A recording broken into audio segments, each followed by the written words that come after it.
No pestilence had ever been so fatal or so hideous. Blood was its avatar and its seal, the redness and the horror of blood.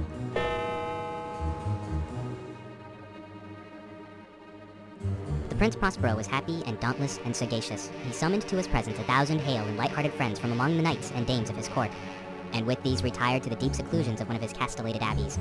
This was an extensive and magnificent structure. The external world could take care of itself. In the meantime, it was folly to grieve or to think. And while the pestilence raged most furiously abroad, Prince Prospero entertained his 1,000 friends at a masked ball of the most unusual magnificence.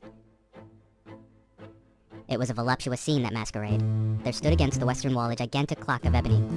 Its pendulum swung to and fro with a dull, heavy, monotonous clang, and there came from the brazen lungs of the clock a sound which was clear and loud and deep and exceedingly musical, but of so peculiar a note and emphasis that at each lapse of an hour, the musicians of the orchestra were constrained to pause momentarily in their performance to hearken to the sound. And then, for a moment, all is still, and thus the waltzers perforce ceased their evolutions, and there was a brief disconcert of the whole gay company. And now again the music swells, and the dreams live and writhe to and fro more merrily than ever.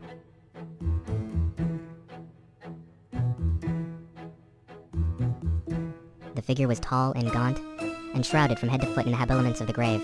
The mask which concealed the visage was made so nearly to resemble the countenance of a stiffened corpse that the closest scrutiny must have had difficulty in detecting the cheat. "Who dares?" he demanded hoarsely of the courtiers who stood near him. "Who dares insult us with this blasphemous mockery? Seize him and unmask him, that we may know whom we have to hang at sunrise from the battlements."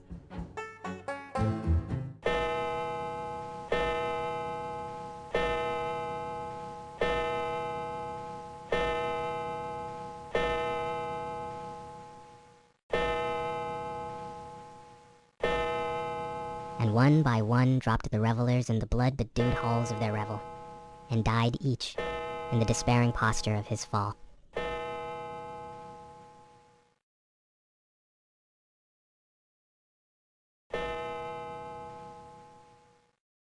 And the life of the ebony clock went out with that of the last of the gay.